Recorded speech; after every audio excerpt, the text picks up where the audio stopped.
Crispy na lumpiang gulay or lumpiang Shanghai ba ang hanap ninyo? Problema nyo rin ba ang palagi na lang sagi at sobrang lambot ng inyong lumpia, lalo na kapag ito ay malamig na? Panoorin!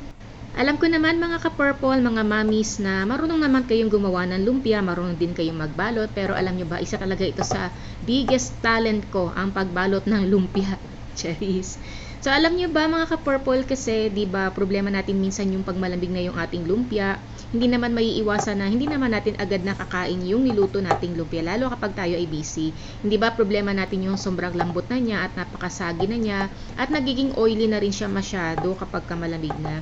So dito, syempre ang ginawa ko, nagbalot muna ako ng nagbalot ng lumpia. Kung mapapansin niyo, malaki yung pagkakagawa ko ng lumpiang gulay kasi si Papa's Purple po ay isa ito sa paborito niya na pagkain.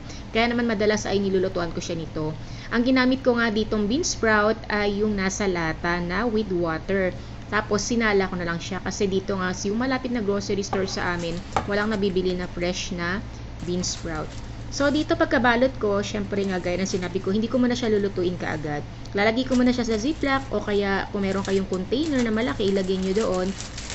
Tapos ang gagawin ko po dito, ilalagay ko muna siya sa freezer. Pwede rin namang overnight kung hindi nyo pa naman siya lulutuin. Pero ako kasi ang ginawa ko dahil lulutuin ko na siya nung hapon, ay nilagay ko lang siya sa freezer ng mga 5 oras. At dahil puno yung aming freezer, ay isiniksik ko na lang siya doon sa unan.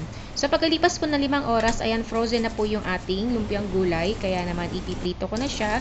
Wala po kasi akong deep fryer, kaya sa kaserola na lang at nilagyan ko ng maraming mantika.